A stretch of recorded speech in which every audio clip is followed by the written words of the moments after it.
C'est pourquoi je suis venu. Et c'est votre statut de prévenu. Ceux qui connaissent le statut. Oui, monsieur le président. Il a reconnu, ça se passe, il n'y a pas match. Nous avons Il a reconnu avoir signé.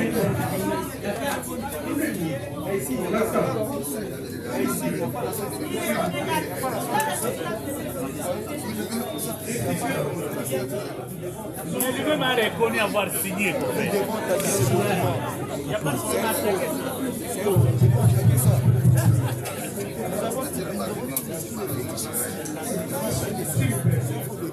pas de problème.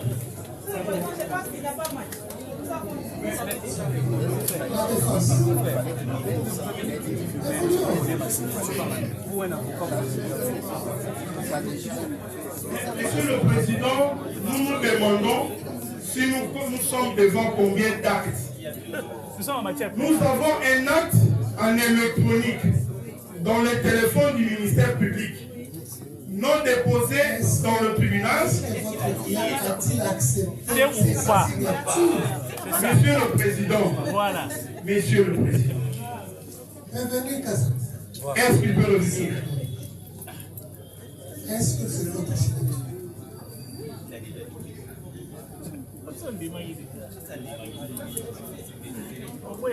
Monsieur le Président, la signature m'appartient, mais c'était ni menace, ni par personne, ni par force. Voilà.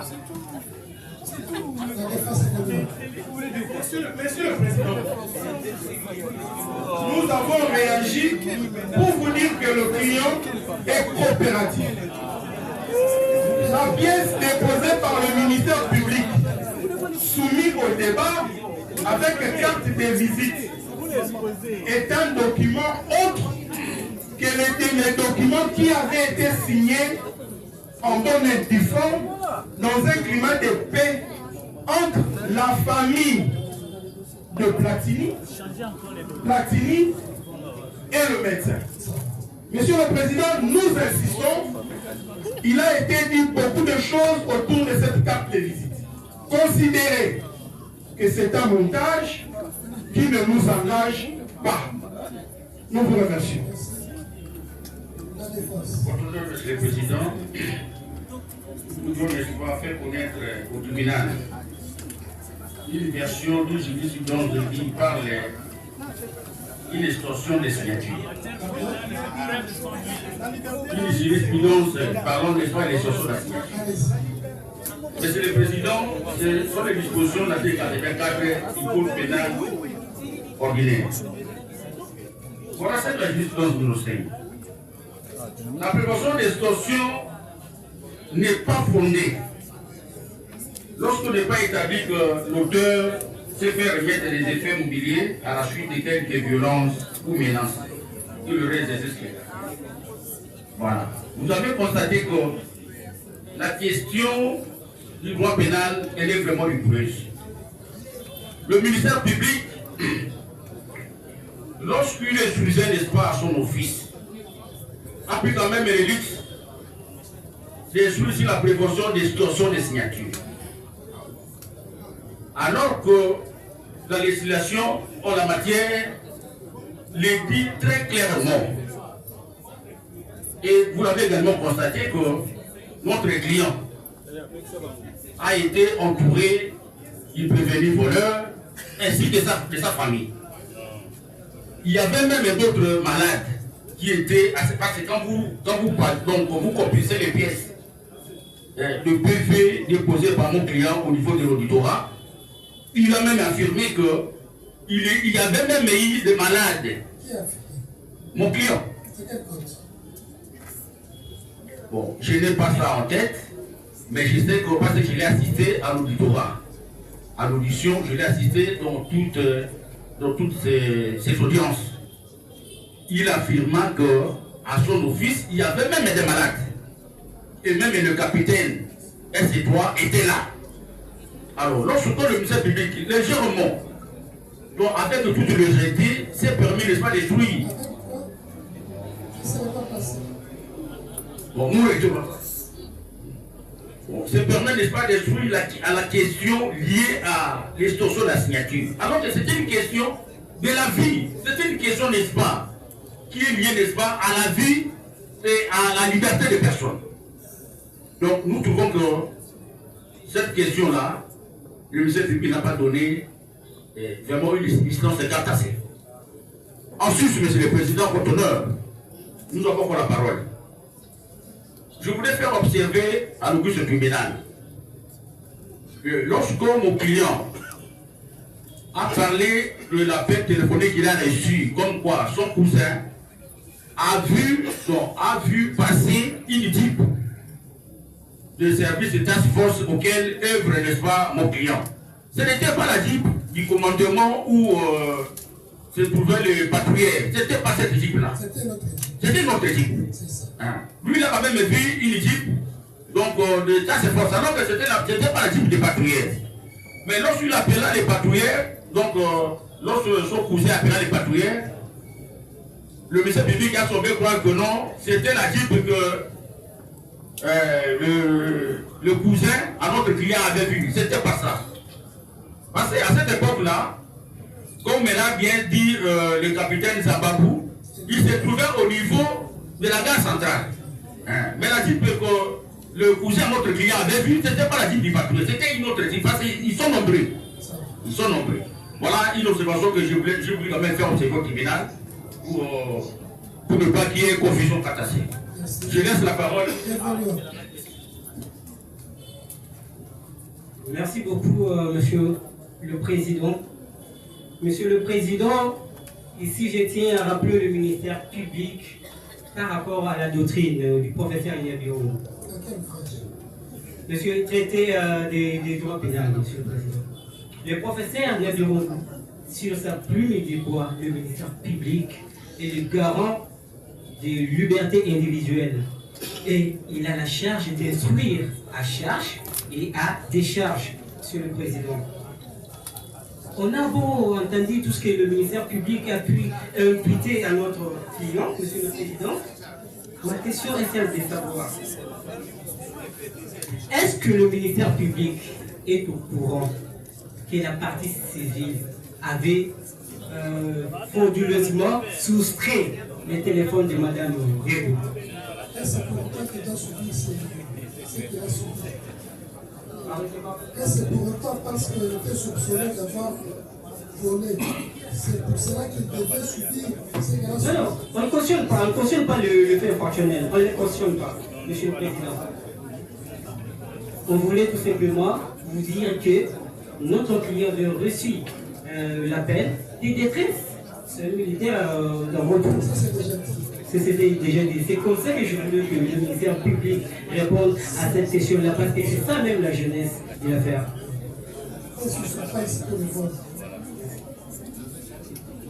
Merci, Monsieur le Président, de la parole que vous nous accordez. Monsieur le Président, nous sommes en matière pénale. Le droit pénal, c'est un droit de précision. En droit pénal, on n'admet pas des suppositions. C'est pas pour rien, on vous dit, pour juger vos semblables. Même le ministère public doit les savoir.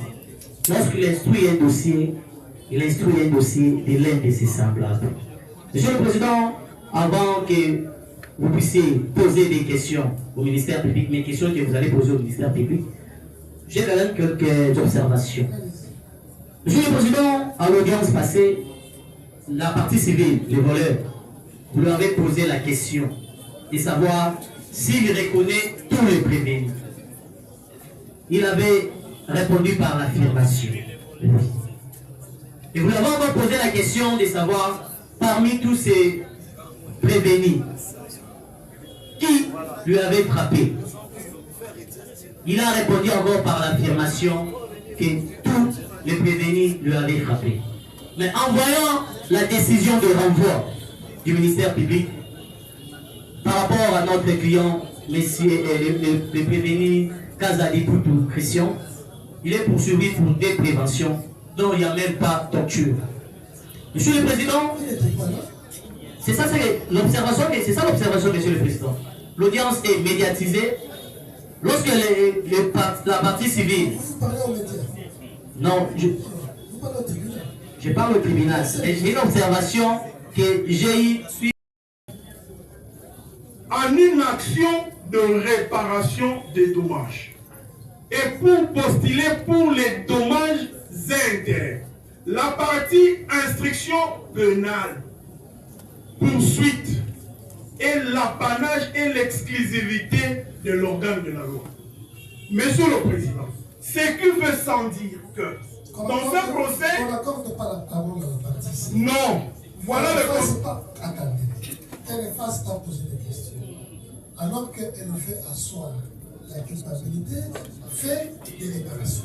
Monsieur le Président, si vous pouvez nous laisser le temps de parler, parce que nous pensons que vous n'allez pas continuer à nous ravir la parole. Mais, nous voulons seulement dire, Monsieur le Président, je le retire. Je le retire. Vous êtes plus important. Merci. Je le retire. Sinon, il n'y aura pas de procès. Merci. Monsieur le Président, voici les conséquences. Ce procès a deux parties. L'accusation et le prévenu. Celui qui peut le plus parler en se défendant, c'est la partie prévenue, parce que ses droits est constitutionnellement garanti. Le droit de la partie civile sont prisés dans une loi portant organisation et fonctionnement de cours et tribunaux. Nous n'en reviendrons pas. Monsieur le Président, commençons par le début. Le début, c'est deux observations. Le ministère public a saisi votre tribunal par décision de renvoi. Ce qui veut sans dire qu'il a laissé derrière lui tous les procès-verbaux établis par les OPJ dans une instruction préliminaire. Parce que, Monsieur le Président, nous voulons que... Si vous tournez le dos, derrière vous, il y a des étudiants. Il y a des étudiants. Monsieur le Président, si vous pouvez nous laisser défendre notre position et notre contre-argument. Ce n'est pas parce que vous avez droit constitutionnel que nous ne pouvons pas recadrer le débat.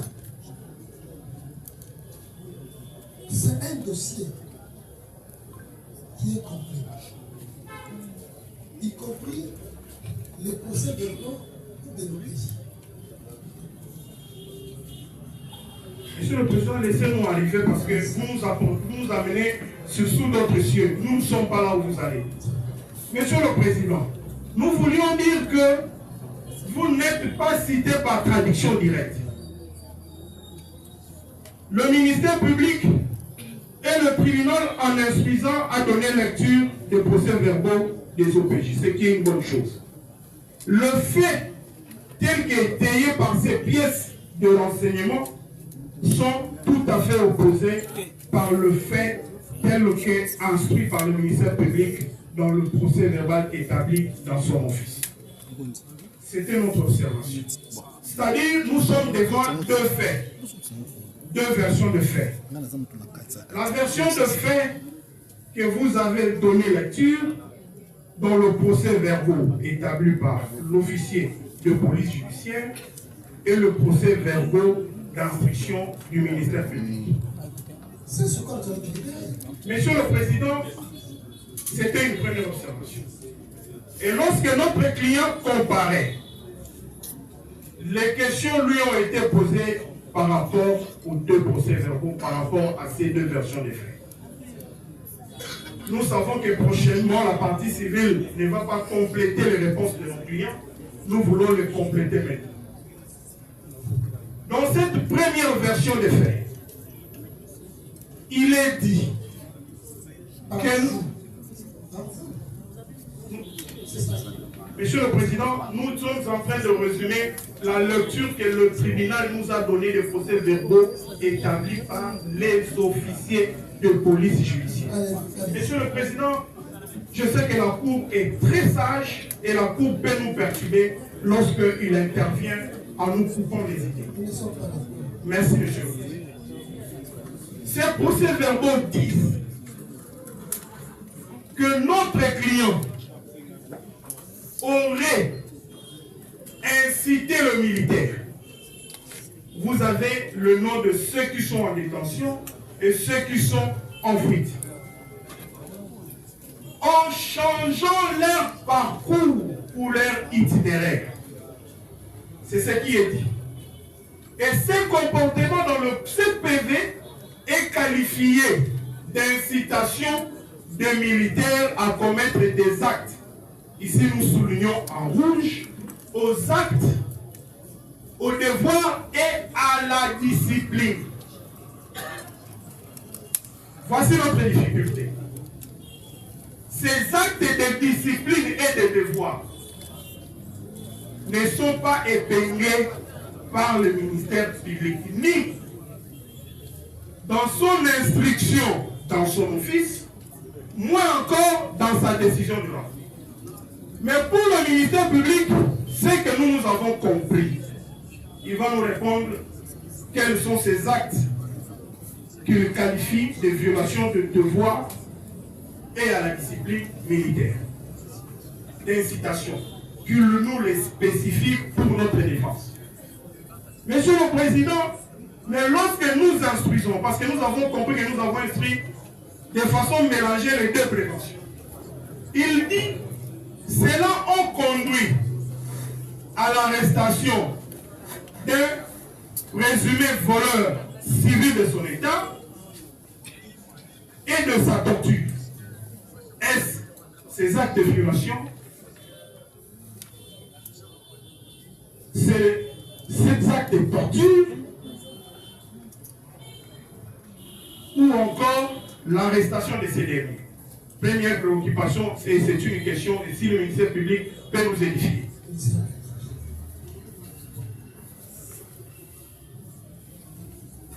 Merci, Monsieur le Président, pour la parole nous accorder. Monsieur le Président, je pense que vous avez tout relevé. Quand la partie de la défense a posé des problèmes par rapport à la décision de renvoi et la citation à prévenir.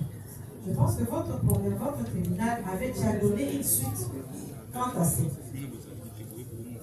Par rapport à la citation, disons, par rapport à la décision de renvoi et la citation à prévenir. Non, ils veulent savoir de vous, d'expliciter la matérialité des faits. A-t-il fait exactement? Quel genre de provocation a-t-il fait? C'est ce que la défense de Denis Kazadi veut savoir. C'est ça, monsieur le Président. Affirmatif.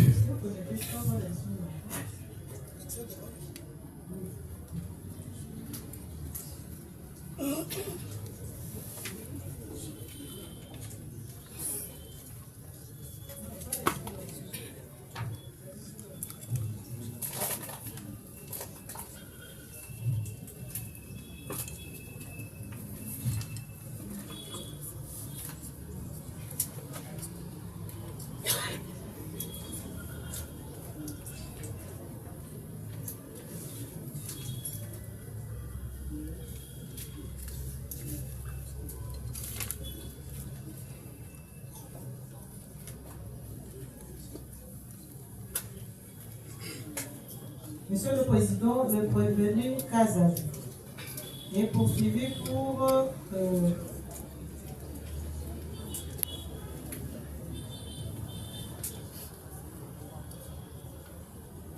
incitation de militaires et aussi pour extorsion. Monsieur le Président,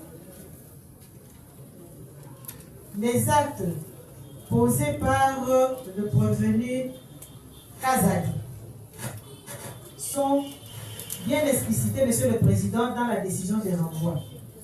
Pourquoi nous le disons, Monsieur le Président? Puisque, partant de l'itinéraire qui avait été donné au prévenu Zababou, il est clair et net qu'il ne pouvait pas se retrouver dans les rayons hors celui prévu par le bulletin de service. Il a nous orienté par rapport à, Monsieur le Président, par rapport aux missions qui étaient confiées au lieutenant Zabab à travers le bulletin de service pour la patrouille. Et les missions sont claires. Quand vous prenez le bulletin de service, Monsieur le Président, c'est bien dit.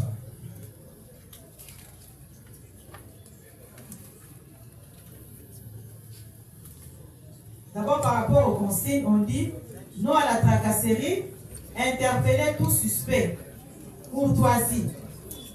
Et à la fin, faire rapport au vaisseau. Et là, on donne le numéro du capitaine Massokia, qui est le T3. Les missions, Monsieur le Président, étaient bien précises dans le bulletin de service. Il les a désorientés. Pourquoi? Puisque au lieu qu'ils puissent faire la patrouille comme prévu. D'ailleurs, tout à l'heure, là, votre caisse tribunal a posé la question au prévenu Kazan pour savoir si la task force était compétente pour gérer les cas de vol.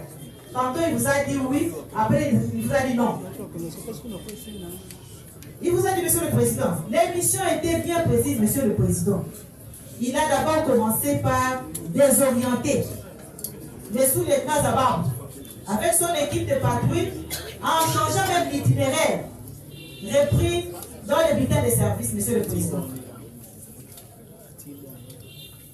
Et de là, il a contraint la partie civile Platini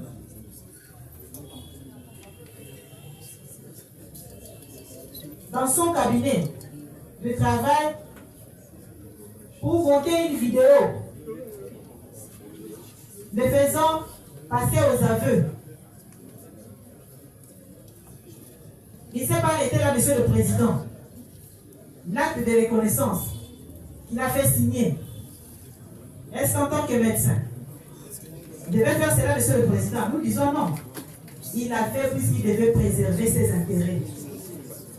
Nous avons dit. Monsieur le Président, votre tribunal est saisi de faits. Je pense que le secrétaire du tribunal, le greffier, a acté les réponses du ministère public. Nous n'avons pas posé de questions relatives à la violation des consignes, aux violations des missions, mais la matérialité des actes qui constituent l'incitation de tous ces militaires cités dans la décision de l'emploi. Monsieur le Président, deuxième préoccupation. Ça, c'est la version des faits instruits par le ministère public lui-même.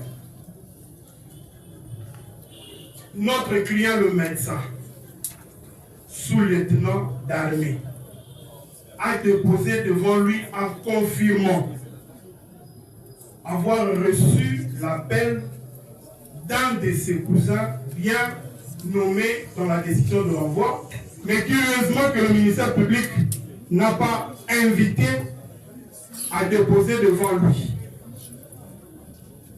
Il nous dit qu'il a donné le numéro de son collègue.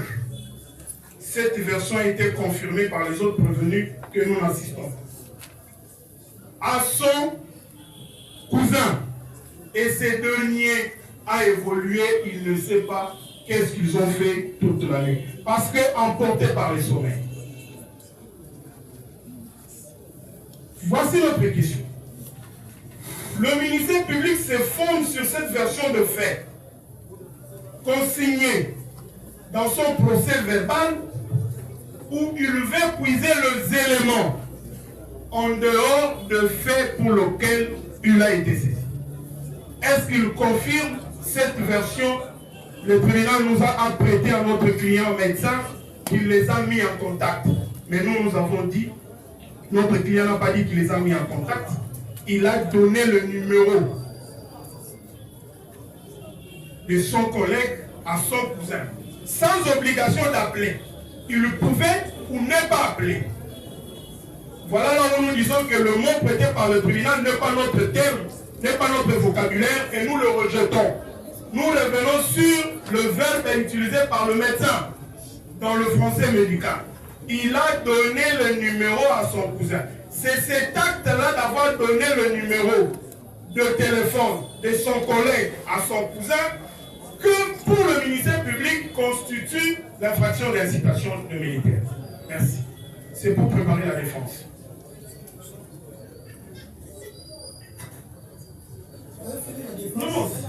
c'est une question, on attend la réponse. Merci, Monsieur le Président, pour la parole. Monsieur le Président, je ne sais pas comprendre. J'ai répété encore cette question-là. Quand la défense vous dit que le ministère public puise dans ce qu'il a comme un procès verbal, Monsieur le Président, en tant que ministère public, où dois-je puiser des pensées ou bien des idées? C'est le procès verbal, Monsieur le Président. Je suis revenu encore aujourd'hui sur cette question-là, puisque à l'audience passée, Zababo avait insisté pour dire qu'un numéro inconnu l'avait appelé, alors que le prévenu Kazadi confirme que c'est lui qui avait remis le numéro de son cousin à Zababo. Quand on vous dit les a mis en contact, je ne sais pas. Le fait de remettre les numéros, puisqu'il vous dit qu'il a bien utilisé les termes. Quand vous vantez pas ça, c'est pas la défense pour dire qu'il est en détresse. Mais quelqu'un qui est en détresse, Monsieur le Président, quand on donne le numéro, c'était pour appeler ou ne pas appeler? Non, Monsieur le Président, c'était pour appeler, puisqu'il vous dit qu'il est en détresse. Sans connaître la détresse en question, il vous dit qu'il est en détresse. Quelqu'un qui est en détresse, Monsieur le Président, quand il appelle, Zabab s'est détourné de ça, monsieur, qui les a conduits jusqu'à aller torturer le prévenu, disons la partie civile Platini. La mission qui a été consignée dans les bulletins des services n'était pas celle-là, Monsieur le Président. Ce n'était pas cette mission-là. Ce n'était pas cette mission-là. Ils se sont retrouvés dans la résidence de la prévenue Rebo. C'est là où le monsieur sera torturé. Pour avouer et montrer la cachette là où il avait caché le sac à main. Monsieur le Président distingué membre de la proposition, quand on parle de l'incitation, dans cette incitation-là, il y a différentes formes. Et au moment où vous portez, Monsieur le Président, nous allons vous démontrer que le prévenu Kazadi avait incité les prévenus Zabab et Sassou. Nous avons dit. Merci, Monsieur le Président. Le ministère public commence à venir. Il avoue que le numéro a été donné à un cousin en détresse. Pour faire quoi? Pour appeler ou pour ne pas appeler? Il confirme que notre client, comme le client l'a dit, avait donné ce numéro à son cousin en détresse. Je sais que c'est acté. Et ça va nous servir de matière pour plaider. Mais Monsieur le Président, le ministère public nous dit aussi au moment opportun, il va nous apporter des éléments. Nous voulons que ça soit pendant l'instruction et non après le procès. Troisième question. Le ministère public nous traduit aussi pour extorsion des signatures. Nous voulons savoir. L'extorsion de cette signature, c'était pour l'intérêt de l'autrui ou pour notre propre intérêt? Merci, Monsieur le Président, pour la parole. Monsieur le Président, c'est comme si la défense n'était pas dans la salle. Quand le prévenu Kazadi parlait ici, Monsieur le Président, c'est comme si la défense n'était pas dans la salle. Monsieur le Président, la partie civile a dit à votre ministre tribunal qu'avant qu'il ne signe l'acte de reconnaissance, on lui avait imposé d'abord, quittant là où il était assis, pour se retrouver dans le cabinet du médecin, il a été cagoulé. Il a été cagoulé. C'est lorsqu'il arrive là, on lui dit, il vous a dit ici, lors de l'audience passée, le médecin qui disait quoi? D'ailleurs, dans la Boumarabatoire, on a fait et après cela, il a contraint la partie civile à faire une vidéo là où il devait passer aux aveux pour reconnaître les objets volés de la prévenue Rebo. C'est après cet acte-là, Monsieur le Président, que le monsieur sera contraint de signer l'acte de reconnaissance. Mais Monsieur le Président, nous avons surabondamment démontré à votre guise du tribunal, si vous permettez, Monsieur le Président. Il y a même le tribunal qui a posé la question de savoir mais pour quel intérêt il le faisait. L'intérêt là, Monsieur le Président, il vous dit que c'était un arrangement à l'amiable. Mais si c'était un arrangement à l'amiable, c'est lui le médecin. Il avait concrétisé ça. Mais c'est parce qu'il avait un intérêt, Monsieur le Président, il vous signe là-bas. On lui a posé la question de savoir s'il avait reçu mandat de la part de Mme Rebo pour prendre cet engagement. Il vous a dit non. Mais de quel droit il avait signé là-bas pour dire qu'il est réceptionniste? Réceptionniste, c'est de quoi, Monsieur le Président? Mais s'il n'avait pas intérêt. Mais il avait un intérêt, c'est de montrer dans son plan.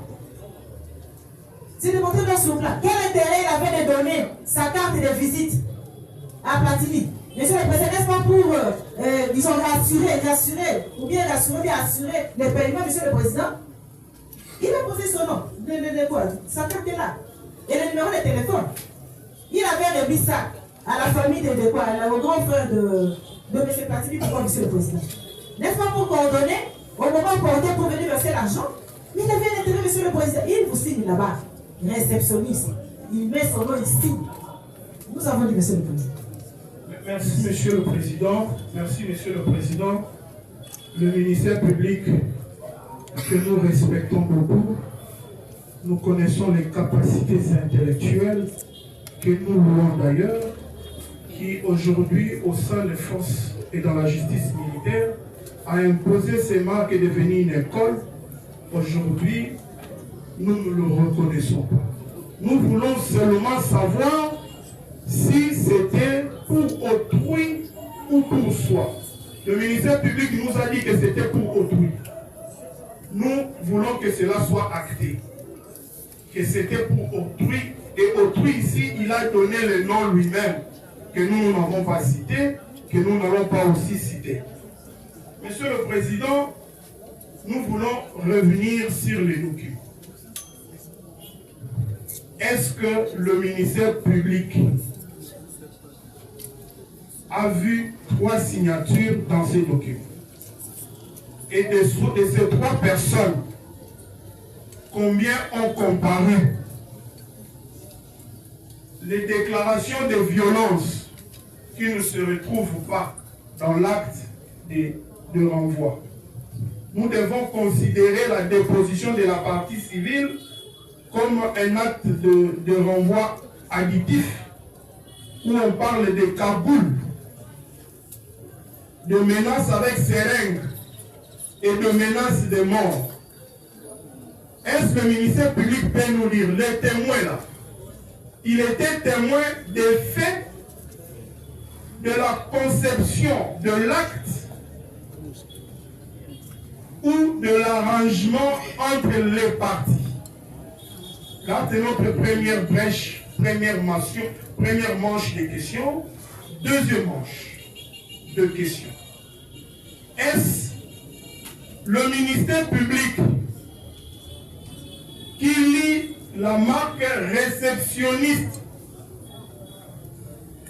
c'est pour réceptionner les paiements ou pour réceptionner les documents? Pourquoi est-ce que dans le corps de l'acte, on a omis de dire que l'argent devait être payé auprès du prévenu docteur? Est-ce que nous devons croire au ministère public que l'accusé de réception, comme le militaire aime appeler ACK, réceptionner, les réceptionnistes là, ils recevaient l'argent ou ils réceptionnaient les documents? Monsieur le Président, nous savons que cette question est posée au ministère public. Nous avons notre réponse. Et je sais que le tribunal, avec sa magnanimité, va rester dans le secret et ne va pas se révéler. Le ministère public ne nous donnera pas l'impression qu'il a déjà une tendance. Parce que le tribunal, nous n'allons pas aussi le dévoiler maintenant. Nous voulons la réponse du ministère public. Encore une fois de plus, vous rappeler Merci, Monsieur le Président. Et pour nous, Oui, vous êtes un merci beaucoup. et que cette demeure-là Merci. ne soit pas un déshonneur pour les autres. Merci beaucoup, Monsieur le Président, c'est noté.